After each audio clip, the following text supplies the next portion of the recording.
오늘 본문 말씀은요, 하나님의 백성 혹은 이스라엘 그 안에 함께 백성들과 거류하는 이방인들까지도 하나님의 거룩하심을 따라 거룩하라라고 명령하시는 말씀입니다.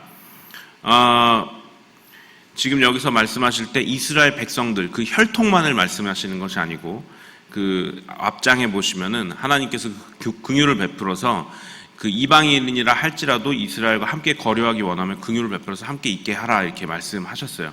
그러니까 이스라엘 백성이 아니더라도 함께 이스라엘 진에 거하는 사람이라면 누구라도 하나님께서 이 말씀하신 명령을 지켜야 한다는 것이죠. 굉장히 특별한 말씀인 것 같습니다. 그러니까 결국 그 거룩의 범위가 이스라엘 백성에게만 국한되는 것이 아니고 이스라엘 그 진영에 거하는 사람까지도 하나님께서 함께 하시고 또 그들에게도 거룩을 명하셨다는 것이죠. 아마도 그 하나님의 백성으로서의 정체성에 대해서 분명히 하고 싶으셨던 것 같고 혹여나 그 함께 거류하는 이방인들의 영향을 받아서 우상 숭배를 할까 염려하셨던 그런 마음도 있으셨던 것 같습니다. 어쨌든 하나님께서 명령하신 범주는 이스라엘 백성들만 이렇게 해라가 아니고 이스라엘 백성들과 함께 거류하는 이방인들이 있다면 너희들도 따라야 할 것이다 라고 말씀을 하십니다. 자, 그런데 여기에 특징이 하나 있어요. 뭐냐면 레위기에서 하나님께서 그 금하신 것을 행하는 자들을 처벌하실 때 반드시 죽여라 라고 말씀하시는 부분이 총 9번이 나옵니다. 그런데 오늘 이 본문에만 7번이 등장을 해요. 여기서 반드시 죽이라고 말씀하시는 부분이 7번이 나오는데 레위기 통틀어서 9번 중에 7번이 여기 다 나와요. 그러면 오늘 말씀은 하나님께서 굉장히 가증히 여기시고 굉장히 중요하게 여기시는 그 죄악들의 항목일 거예요. 그래서 그런 것들이 왜 이렇게 하나님 반드시 죽여라까지 말씀하셨는지를 좀 살펴보면서 가도록 하겠습니다. 첫 번째 죄가 이런 죄입니다. 그의 자식을 몰렉에게 주는 죄예요. 이 명령은요, 레위기 한 번 더 나옵니다. 앞서 18장 21절에서도 하나님께서 똑같이 말씀하시거든요. 얼마나 하나님께서 가증하게 여기셨으면 이걸 2번이나 말씀하셨겠습니까?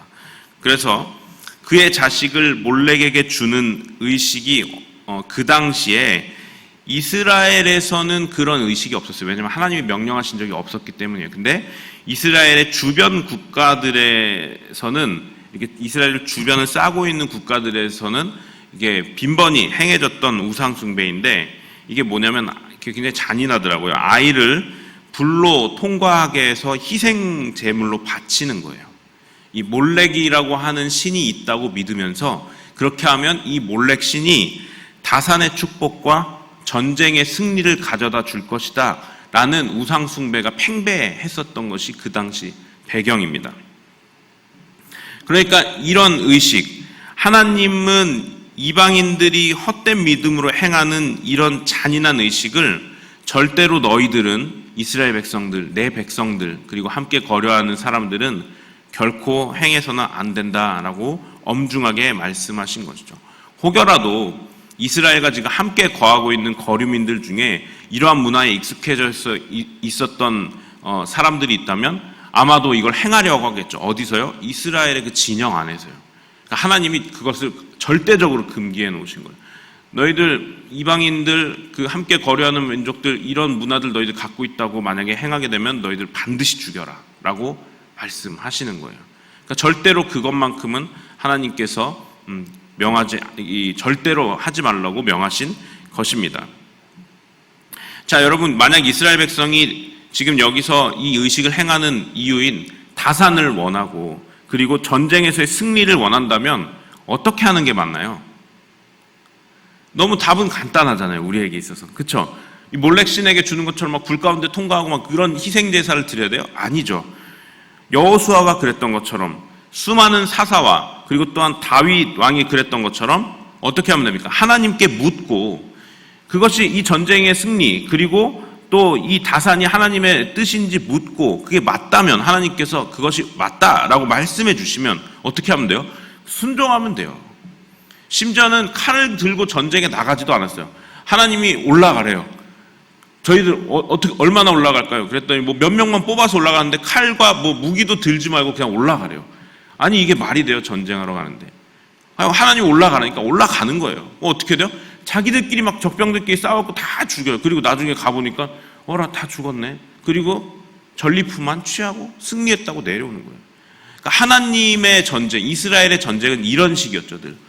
내가 싸우고 이기고 뭐 쟁취하고 승리하고 이런 전쟁이 아니고 하나님께서 다 싸움을 해주시고 나중에 승리의 깃발을 너희 딱 이스라엘에게 주시면서 니네가 이겼어 이렇게 주시는 이스라엘의 싸움의 방식은 이런 거죠.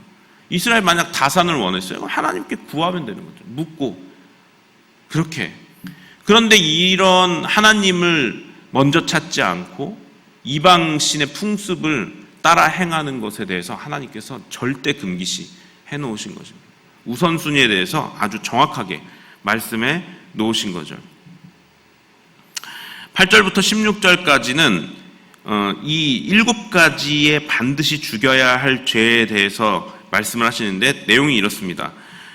제가 한번 읊어드릴게요. 아버지나 어머니를 저주하는 자, 남의 아내와 간음하는 자, 아버지의 아내와 동침하는 자. 이 아마도 그 야곱의 아들 르우벤이 아버지의 첫 빌하와 동침했던 것처럼 그런 거 말씀하시는 것 같아요. 자기 어머니하고 어떻게 동침하겠습니까? 아마 이런 것들이겠죠.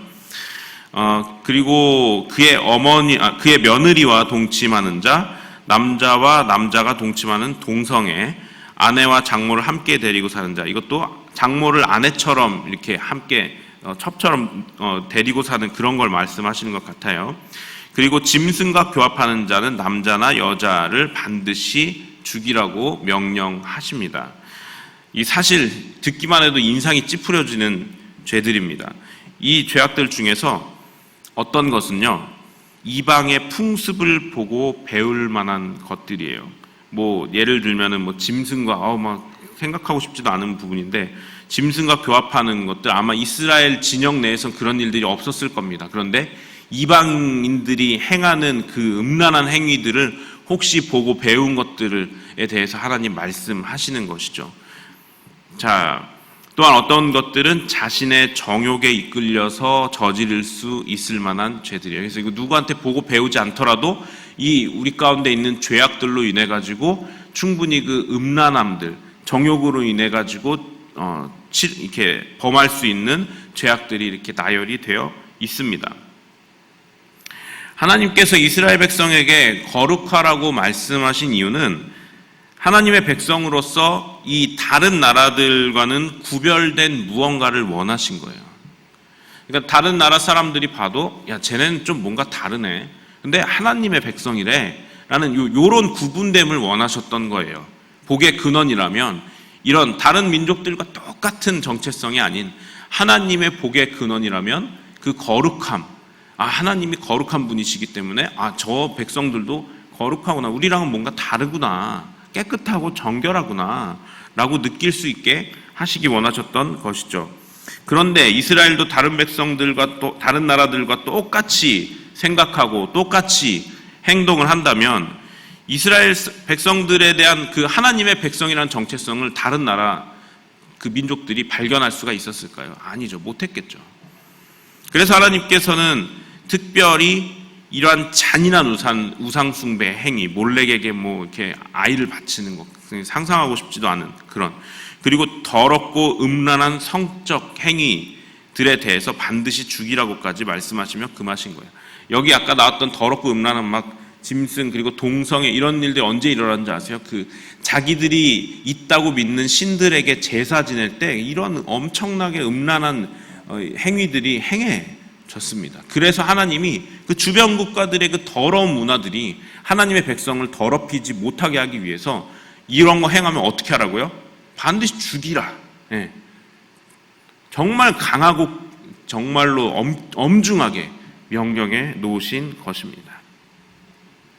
말씀을 마무리하죠. 오늘 본문 말씀을 보면서 우리들 중에 이렇게 안심하시는 분들 계실지 모르겠어요. 에이, 그래도 이 정도까지는 나하고는 뭐 거리가 있는 것 같아. 그죠? 사실 거의 여기 계신 대부분의 사람들은 이러한 죄들하고는 엄청나게 먼 거리들이 있습니다. 사실 우리들은 어떻게 보면 그냥 쓱 읽고 지나갈 수 있는 그런 부분이에요. 맞아요. 왜냐하면 우리들은 이런 죄하고 좀 많이 거리가 있거든요. 문화적으로도 그렇고 또한 우리 그리스도인들이기 때문에 더욱 그렇습니다. 그런데 이것은 우리가 여기 이 말씀을 하신 하나님의 뜻을 조금 더 파악해야 할 필요가 있는 거예요. 그러면 왜냐하면 하나님께서 오늘 본문의 죄악을 금하신 이유 중에 하나는요 이거거든요. 하나님의 백성과 다른 나라들과의 이 구별됨에 있는 거예요. 이게 하나님이 요 말씀을 해놓으신 명령, 그 이유입니다. 무슨 얘기냐? 이 말씀을 지금 우리에게 적용을 할 때, 에이, 나는 이런 죄하고 멀어 라고 이렇게 적용하면 적용이 안 돼요. 그냥 쓱 지나가죠. 그냥 난 이런 죄 안 지으니까 괜찮겠다. 라고. 자, 그런데 거기에서 그치지 않고 이런 거예요. 그리스도인으로서 세상 속에 살면서 이 세상과는 구별된 거룩함이 있어야 한다는 거예요. 다시 한번. 우리들이 이 주변에 많은 예수 그리스도 믿지 않는 사람들과 살지만 하나님이 이스라엘 백성들이 그 주변 국가들과 구분되기 원하셨던 것처럼 우리 그리스도인들도 하나님 믿지 않는 그리스도인들이 아닌 사람들과 구분되기 원하신다는 거예요. 우리들에게도 그런 거룩을 지금 원하고 계신다는 거예요. 레위기 말씀처럼 막 너희들 이렇게 해라 저렇게 해라 써있지는 않아요. 그런데 하나님께서는 레위기에 명령하셨던 이스라엘 백성들, 나 하나님의 백성이라면 다른 나라들과는 다른 구별된 거룩함, 구별된 정결함과 깨끗함이 있어야 한다라고 명하셨던 것처럼 우리 그리스도인들에게도 그리스도인이라면 비그리스도인들과는 다른 무언가 구별된 깨끗함, 무언가 구별된 하나님의 그 속성들이 우리들에게서 나오기를 원하신다는 것이죠. 로마서 12장 2절에 이렇게 말씀하셨어요. 이 세대를 본받지 않는 것에 대해서 말씀을 하십니다. 이게 뭐냐면 바로 그리스도인으로서 세상과 세대와 구분되는 거룩함을 말씀하시는 거예요. 그러니까 이 세대를 본받지 말라, 이게 무슨 뜻이에요? 이 세대에서 행하고 있는 하나님의 것이 아닌 다른 것들을 따라가지 말아라. 그게 거룩함이에요. 구별되는 거예요. 그거 안 따라가는 게 거룩함이고 구별됨이라는 것입니다. 이 거룩함에 대해서 우리들이 율법적으로 다가가면은 이게 또 실수하는 거예요. 구약 성경에 있는 것처럼 다 지켜 행하려고 그러면 아니요. 구약의 율법은 지금하고는 문화적으로 다르기 때문에 우리들이 이렇게 지금 이것을 지켜 행하는 것보다는 중요한 것은 새 언약을 우리는 받았거든요. 예수 그리스도의 새 언약에 우리들이 입각해서 어떻게 하면 돼요? 로마서 12장 2절 하반절에 있는 말씀대로 살면 돼요. 뭐냐면 하나님의 선하시고 기뻐하시고 온전하신 뜻이 무엇인지 분별해서 행동하는 거예요. 다시 한번. 하나님께서 기뻐하시고 그리고 하나님께서 온전하다고 여기시는 뜻이 무엇인지를 뭐 해야 돼요? 분별할 수 있어야 된다는 거예요.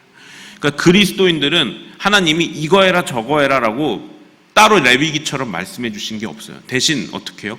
우리들 안에 계시는 성령님을 통해 하나님의 뜻이 무엇인지 깨닫는 거예요. 그러려면 어떻게 해야 돼요? 물어야죠. 모르겠으면 물어봐야 돼요. 하나님 앞에. 하나님, 이게 하나님의 뜻이 맞나요? 라고 물어볼 수 있어야 돼요. 그리고 가능하면 하나님께서 말씀해 주신다면 들을 수 있어야 되고요. 그럼 어떻게 해요? 그 다음에 행동하면 되는 거예요. 그리고 기본적으로 성령 하나님이 우리 가운데 내주하시면 뭔가 하나님의 뜻이 아닌 것 같으면 우리 마음 안에 평안함이 없어요. 그런 일을 행할 때. 이런 부분들로 우리들이 이 분별해 가는 것이 하나님의 뜻이다, 아니다를. 물론 아리까리 할 때가 굉장히 많고 어떨 때 실수할 때도 있어요. 괜찮아요. 우리들이 하나님의 음성을 100% 분별해서 듣고 이게 O, X로 구분해 갖고 정확하게 행동하는 사람들 많지 않습니다. 그러나 중요한 것은 우리 마음의 동기예요. 하나님의 뜻이라면 내가 따르기로 결정했던 그 마음들. 혹여라도 내가 하나님의 음성을 잘못 들었지만 하나님의 뜻이 이거기 때문에 행합니다라고 우리들이 한 발걸음을 내딛었을 때 그게 설령 하나님의 뜻이 아니더라도 하나님은 그 마음을 보시는 거죠. 아, 얘가 잘 못 들었지만 나의 뜻이라고 한다면 행하려고 했던 거구나. 그럼 어떻게 해요? 하나님이 그 길을 합력해 선을 이루게 인도하신단 말이에요. 또 실수해도 괜찮아요. 그러나 우리의 마음만큼은 하나님의 뜻을 따라가려는 그 믿음이 하나님께는 하나님이 기뻐하시는 그 뜻에 해당한다는 것입니다. 그래서 결국 우리들이 하는 행동들이, 그리고 하려고 하는 행동들이 하나님께서 기뻐하시는 거룩한 행동인지 말씀에 비추어 보고, 그래서 깨닫고요. 그리고 기도하면서 깨달아가고, 또 우리들 안에 내주하시는 그 성령님의 그 음성에 귀 기울이며 우리들이 그 세상과 구별되는 거룩함을 살아가는 그 그리스도인의 그 처음 발걸음, 그것을 살아가야 한다는 것입니다. 여기 계시는 분들은 아마 알게 모르게 이미 그렇게 살아가고 계실 거예요. 오늘 말씀을 통해서 우리들이 깨달을 수 있는 부분들은 바로 그러한 부분입니다. 이스라엘 백성들이 그 이방의 음란하고 더럽고 추악한 문화들을 그대로 받아들이고 수용하지 못하도록 하나님께서 절대적으로 금해 놓으신 것처럼, 우리 그리스도인들 하나님께서 그렇게 반드시 죽일 거다라고, 죽여라라고 명령해 놓으신 부분들은 없지만, 새 언약에는 우리들은 이 세대를 본받지 않고 하나님께서 기뻐하시는 뜻이 무엇인지 우리들이 말씀에 비추고 기도로 또 그것을 깨닫고, 하나님께서 우리 안에 내주하시는 성령님이 가르쳐 주시는 그 음성을 통해 우리들이 한 걸음 한 걸음 주님을 쫓아가는 것, 그것이 바로 우리들 그리스도인들의 거룩함이 아닐까 생각을 합니다. 그래서 하나님이 기뻐하시는 것이 거룩인데, 우리들이 그러한 길 가기를, 거룩한 길 가는 우리 그리스도인들 되시기를 주님의 이름으로 축원합니다. 기도하겠습니다. 하나님 감사합니다. 저희들에게 레위기 말씀을 통하여서 하나님의 백성으로서 가져야 할 거룩함, 구분되어야 함을 배웠습니다. 하나님, 여기 레위기에 나오는 그 모든 추악한 죄들이 우리하고 거리가 있는 것 같아서 그냥 지나칠 수 있지만, 하나님 다시 한번 우리들이 그 거룩하심을 적용합니다. 그리스도인으로서 세상을 본받지 말고 하나님께서 기뻐하시는 뜻이 무엇인지 분별하여 우리들이 말씀에 비추고, 그리고 또한 우리 기도로 깨닫고, 또한 우리 안에 내주하시는 성령님을 통해 우리들이 그것을 깨달아 알고 하나님께서 기뻐하시는 뜻을 행하는 거룩한 그리스도인들 될 수 있도록 인도하여 주시옵소서. 예수님의 이름으로 기도합니다. 아멘. 하늘에